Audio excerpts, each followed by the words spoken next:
Thank you so much for staying with us on the program. We've been talking about the looted funds and the list of the recoveries made by the federal government of Nigeria. Mr. Segun Shomi has been talking to us. Of course, we have the special advisor to the president on media and publicity, Mr. Femi Adesina, who is in our Abuja studio. And of course, you will have heard some of the things that Mr. Shomi has said. The names, of course, is one thing that a lot of Nigerians are expecting. The looters, that is, those who are under investigation, and how we sure that this money is actually existed, because the integrity of the document, the recoveries, is called into question now, because the list came without details of the looters. Thank you. Well, it's either you trust your government or you do not. And how do you trust your government? It depends on the integrity quotient of that government. If it was a government that we knew, that we won't mention now, we know that we won't trust it further than we can throw it. And we know the party that brought that government. If it was that government that was giving us figures, we will be insisting that they must bring the names along, because we do not trust them.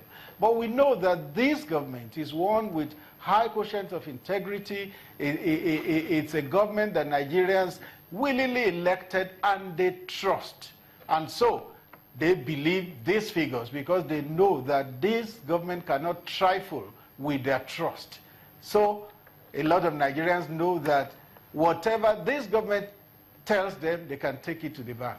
And so they believe the figures. All right, but then the issue of the names of the looters, those who return these monies, why is it not on the details of the document presented by the federal government?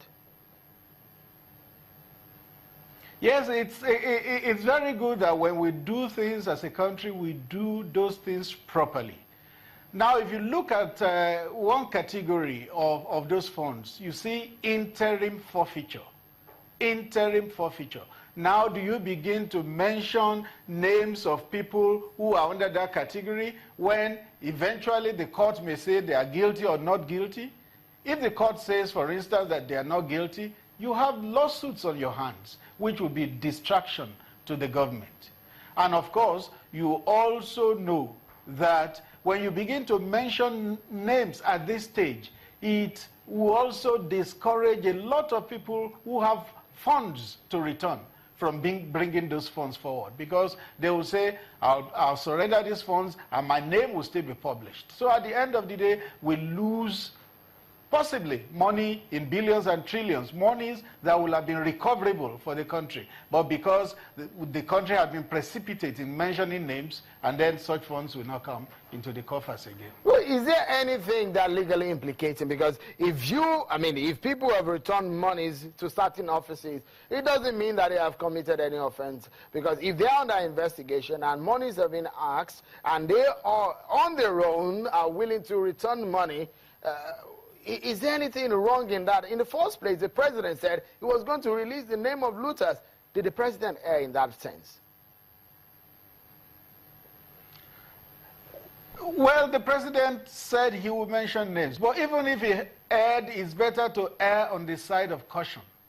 It's always better to err on the side of caution, because it came up.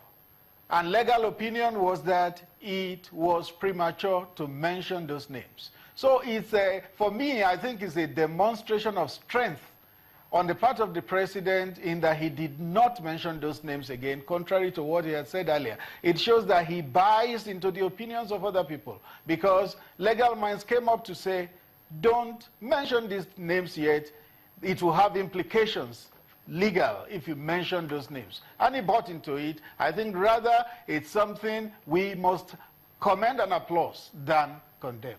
All right. Without any sense of condemnation, if you look at the list, and based on the research and our own investigation, the bulk of this money, the larger percentage of this money, is from Abacha loot, which of course have been under investigation before the Buhari government came into power.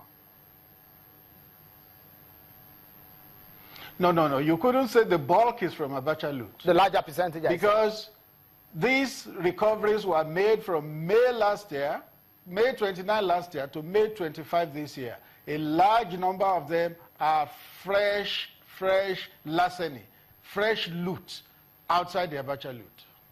Okay, Mr. Segun Showumi, I mean, you heard some of the things that Mr. Additional said about the recoveries, but again, it will be interesting to know. You've said that the integrity of the list is what the trust. Don't you think that the trust in this government is high? Like he said, a lot of Nigerians think. See, please. When you say you are doing the integrity quotient of a government, one of the most important things that you look for is the promises they make and how they keep to them, the timing of their promises and how they action them.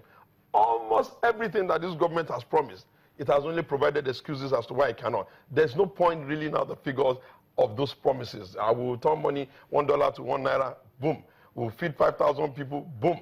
We'll get 1 million jobs, boom. We'll create power in 3 weeks, and in fact in 30 months, everything. So nobody can preach to us. We've heard them, and we don't trust that they keep their words. Made worse is the almost piteous excuse they're coming up with. All these allegations that it's Abacha loot, it's not Abacha loot, it's new larceny, it's not new larceny, would have been blown away had they just tied it with name. I tell you, I put it to Chief, my brother, additional that the reason why they couldn't tag it is because they would have been embarrassed for the part that they would have been able to account for as a result of their own effort would have been infinitely small compared to what had come up from the Abacha era. And what is embarrassing the more in it is that why and how can we be such hypocrites? We've had governments before Abacha. We've had governments after Abacha. We've had many, many heads of state until we got to Jonathan. How come we skip all the presidencies and all the national security advisors in between? And all we talk about is the dead one, Abacha, who only committed one sin of dying. If he was alive, probably. But when you're getting money looted from these regimes, if you had gone after gone after everybody, if you had gone after everybody in a transparent manner, if you had come up with a system that seeks to catch every thief and transparently does so, and they should spend another decade. They don't need to spend another decade. They overwhelm themselves because that's what they shout about every day. All right, just a moment. Let's go back to Mr. Additional. The government has said that it will probably get some money, the deficit in the 2016 budget. But now, if we are having this sort of amount on our hands now recovered in Nigeria's government's coffers, now this is good news, isn't it, for you? Because that means that we probably should not be looking elsewhere to borrow money now that we have recovered loot. Are the government going to look into getting this fund plowed into the budget? Yes, if you also look at the 2016... If you look at the 2016 budget, you will see that it has anticipated some of these things. There is a provision, I think about 380 billion, which says will be provided for by recovered funds. So the budget had anticipated this eventuality.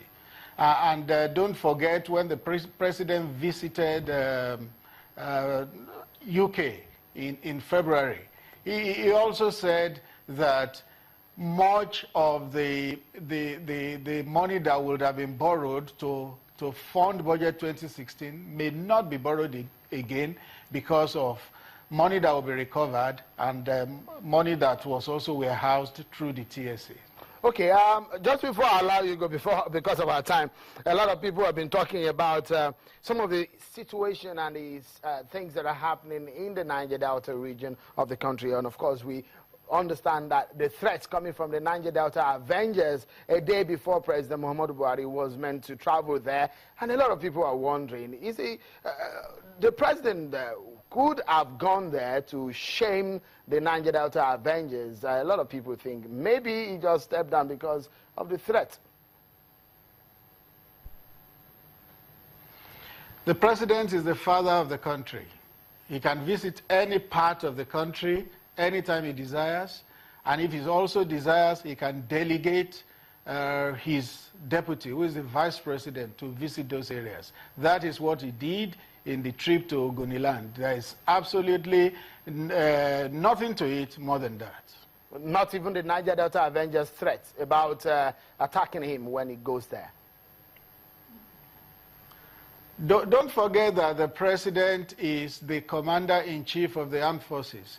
If it means getting a whole division of the military to protect him, you know that can be done. So if he wanted to visit, that threat was of no consequence at all. Oh, thank you so much, Mr. Femi Adesina, for talking to us on the program. But we'll take a moment now, and when we return, we get some other perspectives, legal and political now. Stay with us. We'll be right back.